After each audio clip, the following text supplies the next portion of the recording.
दोस्तों, आपने समुद्री जहाजों के बारे में बहुत सुना होगा और इस पर बहुत सारी फिल्में भी निकली है। लेकिन एक ऐसा समुद्री जहाज था जो इतिहास का मोस्ट वांटेड जहाज था। जी हाँ दोस्तों, आंद्रे डोल्गो या STS-50 यही नाम था उस जहाज का। कभी कभी इसे सी ब्रिज एक नाम से भी जाना जाता था। ये वो जहाज था जो महासागर को लूटता था। आंद्रे डोल्गो जहाज एक अंतरराष्ट्रीय आपराधिक नेटवर्क का हिस्सा था जो बहुत संगठित तरीके से काम करता था। ये जहाज करीब 10 साल तक महासागरों से दुर्लभ मछलियां पकड़कर उनकी तस्करी करता रहा।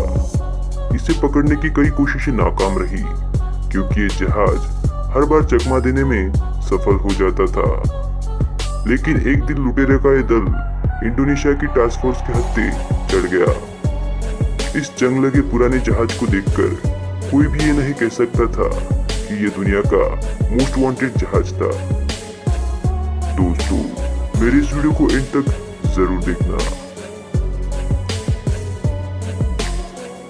जिस वक्त इंडोनेशियाई नौसेना के अधिकारी आंद्रे डोल्गो पर चढ़े तो वहां मछली पकड़ने वाली विशाल जालों का ढेर पड़ा था।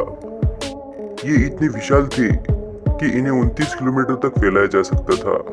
इन्हीं की मदद से ये जहाज एक बार में $60 लाख की मछलियां पकड़ लेता था। फिर या तो इनकी कालाबाजारी होती थी या फिर इन्हें वैध तरीके से पकड़ी गई मछलियों के साथ मिलाकर उन्हें बेचा जाता था।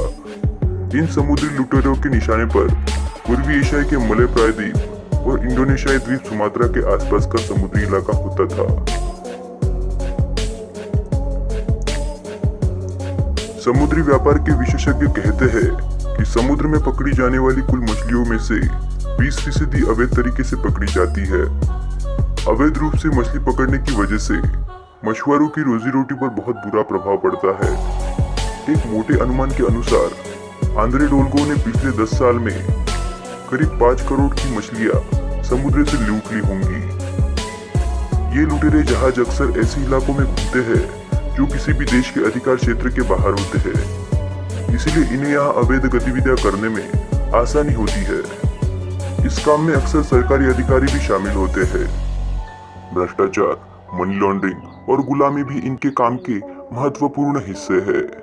इन जहाजों पर जो लोग काम करते हैं उन्हें अक्सर मानव तस्करी के माध्यम से यहाँ लाया जाता है और फिर जहाज पर ही बंधक बना लिया जाता है। यही नहीं, अवैध रूप से मछली पकड़ने वाले ऐसे औजार इस्तेमाल करते हैं जो मूंगे की चट्टानों जैसे नाजुक समुद्री इकोसिस्टम को खतरनाक है। यही वजह है कि अंतर्राष्ट्रीय समुदाय ने इन अवैध जहाजों पर लगाम लगाने के लिए काफी प्रयास किया है।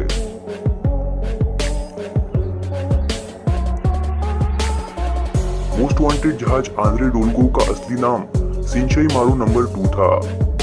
इसे वर्ष 1985 में जापान में बनाया गया था। वर्षों तक ये जहाज जापानी सी फूड कंपनी मारुहा निचिरो कॉर्पोरेशन के लिए काम करता रहा। तब जापान सागर और हिंद महासागर में मछलियां पकड़ने का काम करता था। इसके बाद भी आंद्रे डोल्गो काफी समय दूसरी कंपनियों के लिए मछली पकड़ने का काम करता रहा। वर्ष 2008 और 2015 के बीच इस जहाज को अंटार्कटिक समुद्र में टूथफिश पकड़ने के लिए भी तैयार किया गया था। टूथफिश काफी महंगी मछली है, इसे सफेद सोना भी कहा जाता है।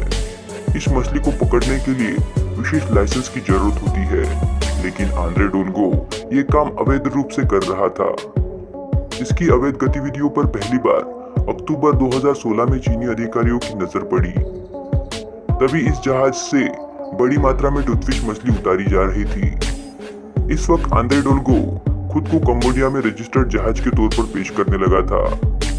हालांकि चीन के अधिकारियों की कार्रवाई करने से पहले ही यह जहाज वहां से भाग निकला। आंद्रे डोल्गो जहाज इसके बाद भी कई बार कई देशों के शिकंजे में आया, लेकिन हर बार किसी न किसी तिकड़म से बच निकलता था। लेकिन इस बार नाव को अवैध, अनियमित और कहीं रजिस्टर्ड न हुए जहाज के तौर पर नोट कर लिया गया था।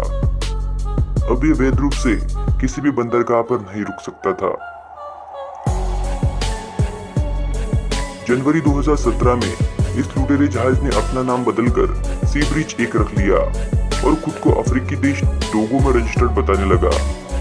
जैसे जैसे ये जहाज अलग अलग बंदरगाहों पर जाता, अपना नाम बदलता रहता और जाली दस्तावेज दिखाकर निकल जाता।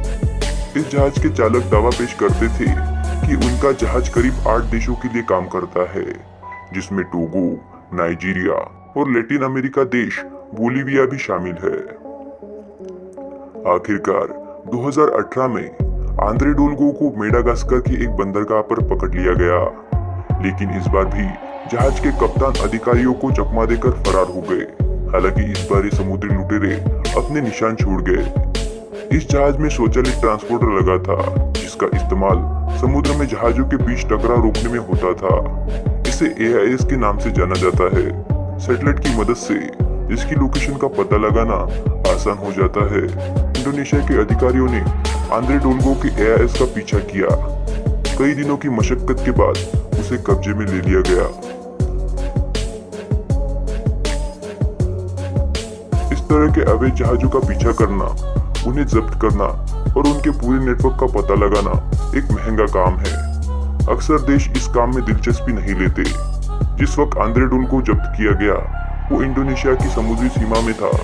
इंडोनेशिया ने 2014 में अवैध रूप से मछली पकड़ने वाले 488 जहाज पकड़े थे।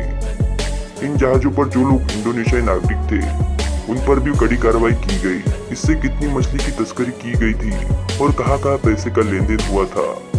अब इन सवालों के जवाब इंटरपोल की मदद से तलाशे जा रहे हैं। जानकारों का कहना है कि मछली पकड़ने का अवैध धंधा बड़े पैमाने पर फैला है। इसके लिए ठोस रणनीति बनाने की जरूरत है। इस दिशा में भी काम हो रहा है, जिसमें तकनीक की भी मदद ली जा रही है। आर्टिफिशियल इंटेलिजेंस से ये काम आसान होने की उम्मीद है। दोस्तों, अगर आपको मेरी वीडियो पसंद आई हो तो मेरे चैनल को सब्सक्राइब कर दीजिए। तो दोस्तों, मिलते हैं अगली वीडियो में। तब तक के लिए नमस्कार।